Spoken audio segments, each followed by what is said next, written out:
All right. So we're going to talk about enthalpy of reaction. We talked about this term enthalpy, I believe, the other day. Enthalpy means heat. Okay. So we've seen a lot of reactions that gain or lose heat, and we've been talking about that in terms of essentially phase changes for the past few days. Now we're going to actually talk about reactions. So you'll oftentimes see reactions when they're given like this, where you have a delta H and then they've got this behind it. So delta H means change in heat, and then this is a positive 180 kilojoules per mole. So if this is a positive, did we talk about endothermic and exothermic in terms of signs? I think we did, didn't we? Yeah, we did when we were going over the graphs. So if it's a positive value here, that means that this is endothermic. So if this was taking place in a container and you felt the outside of that container, it would actually feel cold to you because it's taking heat from the environment and it's storing it in the chemical bonds of this material. So because of that, it's pulling heat from there. It's going to feel colder. Just like when you put your hand on your desk, it feels cold because it's pulling heat from your hand. Okay? As opposed to a combustion reaction, like a fire, that would have a negative sign here because it's going to be giving off heat. They're taking the chemical bonds of whatever you're burning, gasoline, candle, wood, whatever it is, and that heat, that energy that was stored in those chemical bonds is now being released. Okay, and that's going to get hotter. So both reactions indicate that the reaction is endothermic.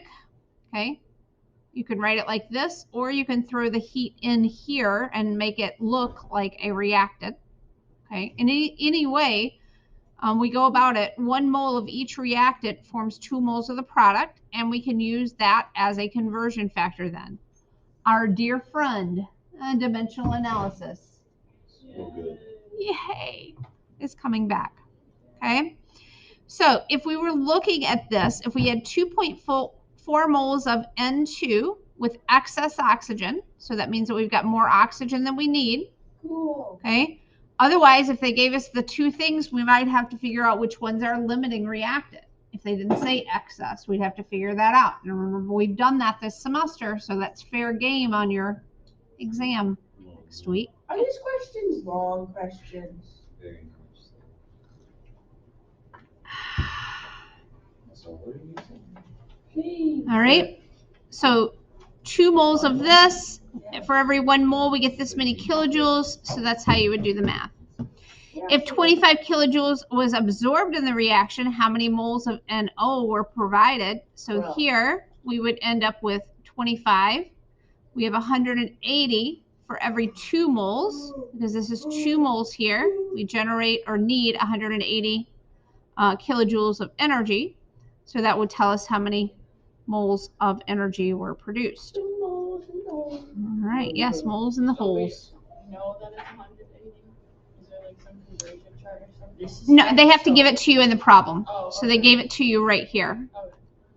So it's usually at the end of the problem that they will tell you this, kilojoules per mole reaction. So you just look for that and that'll tell you. It's going to be different for everything. Everything's different. So they have to give, they don't expect you to have any of that stuff memorized, ever. What?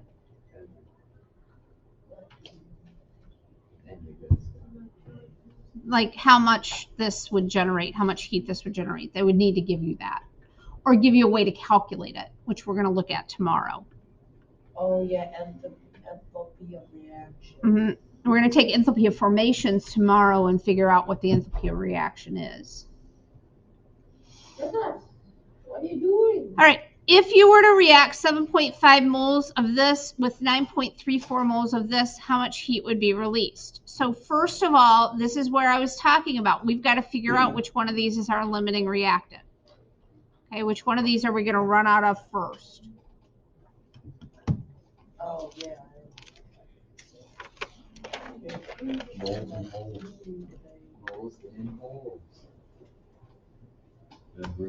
Okay, So I'm going to take, these are already in moles, which is nice. So I'm going to take this one and I'm going to divide by what? 2 to get that up into the cloud. So 7.25 divided by 2 is 3.63. Oh, it's good today.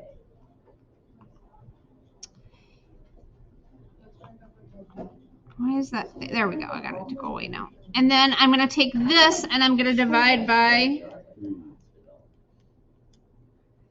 and that ends up being 3.11. So which one is my limiting reactant? Oxygen. Oxygen. So we're going to get rid of that part of that cloud, and the oxygen is what we're going to start with. So I'm going to end up with 3.11 moles of oxygen. Oh, Andrew told me to do that yesterday. He said, if you do this fast, it's a straighter line. And he's right. Yeah, but I mean, Okay. Oh, it's true. it Yep. says guided.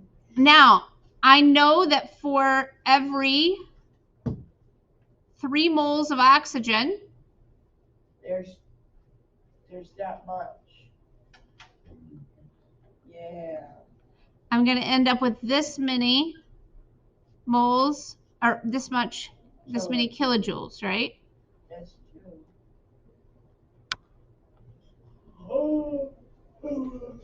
What? Sorry, Ben. I was doing stuff. He was doing stuff. Oh, wait a minute. I shouldn't have 3.11 here. What? What? That's my cloud number. I mean, That's what's up. Yeah. But I should have this many because that's how many I'm using. Oh, yeah. My bad. No, my bad. Sorry, y'all. Ben should have saw that. Bad Lippy. Bad Lippy. Do you think We're they're never coming? gonna pass this one. We're not. I met him. Shut up, Ben. Jim just came and visited my, what is it called? I know, it's so cool, and we were doing nothing, because we weren't watching a movie. We were just talking. Okay, does this make sense here, what I did? Yeah. it's actually a pretty After I good movie. confused you here? Well, we didn't, well, no one in my class wanted to watch a movie, they wanted to talk and chit chat. Really? You never want to talk, Ben. All right, let's do the we do together. You Wait, is it class. Yeah, that's a dude.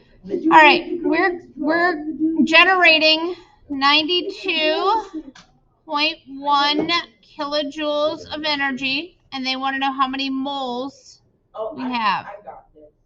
Okay, so for every, that's I've got 481.6 kilojoules Over 2. per 1 mole reaction. What? So you don't make it negative? Well, you can't. Yeah, I mean, they're saying how many. Yeah, because you're not gonna. Yeah, they're just saying. I guess we could make this one negative too because we're producing that much. So then the negatives would cancel. All right, and then for every 1 mole of reaction, we have how many moles of water? 2 moles water. Okay, so this mole of reaction will cancel, my kilojoules will cancel, and that's going to leave me with moles of water. Water.